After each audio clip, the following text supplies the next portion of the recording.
Uncle, আপনার একটু মূল্যবান মতামত বলবেন যে গাছটা যদি কেটে ফেলা উচিত না এই মুহূর্তে? উচিত মানে কি খরচ, এটা কাটতে হয় যত তাড়াতাড়ি সম্ভব কাটা লাগে। প্রিয় দর্শক, আমরা এখন 14 নম্বর মিরপুর 14 ডেন্টাল কেয়ার হসপিটালে আছি। তো এখানে এসে দেখতেই পাচ্ছেন আপনারা যে কি বিশাল বড় একটি গাছটা শুকায় পড়ে আছে, কিন্তু কোনো কর্তৃপক্ষ গাছটা কাটে না, এইভাবে এই অবস্থায় আছে। তো এখানে পার্কিংটাও খালি পড়ে আছে, কেউ সাহস করে এই পার্কিং এ গাড়ি রাখতে সাহস পায় না, কারণ যে কোনো সময় ডাল ভেঙে গাড়ির ক্ষতি হয়ে যেতে পারে, মানুষের ক্ষতি হয়ে যেতে পারে। তো সুতরাং আমরা একটু, এখানে এক ভাই আছে, ভাইয়ের সাথে একটু আমরা কথা বলবো। ভাইজান, আসসালামু আলাইকুম। ওয়ালাইকুম সালাম। কেমন আছেন? আছি ভাই। আপনার নাম কি ভাই? মোহাম্মদ দেলোয়ার হোসেন। দেলোয়ার ভাই, এখানে কত বছর আপনি আসেন? 2 বছরের অধিক। আচ্ছা, এই যে গাছটা দেখতে পাচ্ছেন, গাছটা এখানে কত বছর মৃত অবস্থায় আছে? 2 বছর। 2 বছর 2 বছর বেশি, 2 বছর বেশি। এই গাছটা কেটে ফেলা উচিত না ভাই? এখানে তো আমরা তো ছোটখাটো মানুষ, আমরা গাড়ি নিয়ে আসি, দেখি ডাক্তার সাহেবরা আসে, উচ্চতর কর্মকর্তা বড় যারা, তারাও দেখে, সবাই সবকিছু দেখে, কিন্তু এই গাছটার ব্যাপারে কেউ কোনো পদক্ষেপ বা কিছু নেয় নাই আজ পর্যন্ত। পাশে মেন রোড, এর পাশে গাড়ি অনেক কিছু, মানে গাড়িগুলো থাকে, মানুষজন চলাফেরা করে, আবার স্টুডেন্ট যারা এখানে লেখাপড়া করে তারাও এদিক দিয়ে যায় আসে। তো এই গাছটা একটা ভয়ঙ্কর ভাবে এখানে এইভাবে দাঁড় করানো আছে। প্রায় 2 বছর অধিক সময় ধরে আমি দেখতেছি গাছটাকে, কিন্তু গাছটাকে কেউ, এই যে মেডিকেল কর্তৃপক্ষ বা যে কেউ আছে, কেউ গাছটার প্রতি কেউ তেমন খেয়াল বা মনোযোগ কেউ দেয় নাই এখন পর্যন্ত। কিন্তু গাছটা যে কোনো মুহূর্তে গাছটা পরে ভেঙে যেতে পারে। খুবই সুন্দর কথা। এবং গাড়ির উপর পড়তে পারে, কেউ মানুষের উপর পড়তে পারে। পাশেই কিন্তু মেন রোড, ওয়ালের পাশে মেন রোড, এর পাশে আমরা গাড়ি রাখি। ওই যে আমার গাড়ি দূরে রাখছি, আমি এখানে রাখি নাই গাড়িটা।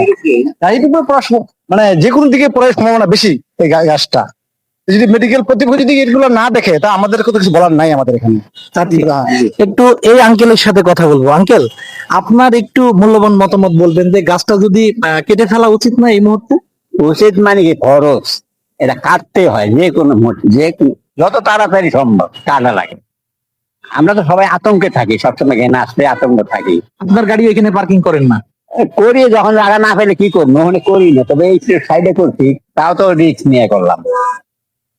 ঠিকই বলেছেন। এটা আমরা দর্শক, এই মুহূর্তে আমরা মিরপুর 14 ঢাকা ডেন্টাল কেয়ার হসপিটালে আছি। তো এখানে একটা গাছ মৃত অবস্থায় পড়ে আছে, কিন্তু এই যে হসপিটালের কর্তৃপক্ষ, ওনাদের কাছে আমার আকুল আবেদন, আপনারা অবশ্যই এই গাছটা, যদি এই ভিডিওটা আপনারা দেখে থাকেন, তাহলে অবশ্যই এই গাছটা কাটার ব্যবস্থা করেন, না হলে যে কোনো সময় একটা বড় ধরনের দুর্ঘটনা ঘটে যেতে পারে। গাছটি কোনো সময় ভেঙে গাড়ির উপরে পড়তে পারে, মানুষের উপরে পড়তে পারে, পাশেই মেন রোডের উপরে পড়তে পারে। তো এই যে গাছটি, এই গাছটি আপনারা দ্রুত কাটার ব্যবস্থা করেন, কারণ যারা বাহিরে থেকে আসে তারা তো আসলে উচ্চ লেভেলের যারা কর্তৃপক্ষের মানুষ, ওনাদের সাথে কথা বলতে পারে না। সুতরাং এদিক দিয়ে ছাত্রছাত্রীও যা আশা করে, তো ছাত্রছাত্রীদের গায়েও ভেঙে পড়তে পারে।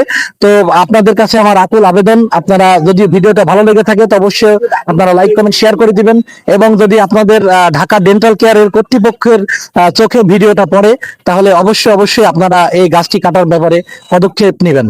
আমি সাইদ বিশ্বাস এই মুহূর্তে আপনাদের কাছ থেকে বিদায় নিচ্ছি। পরবর্তীতে আবার দেখা হয়ে যাবে নতুন কোনো ভিডিওতে। সকলকে ধন্যবাদ।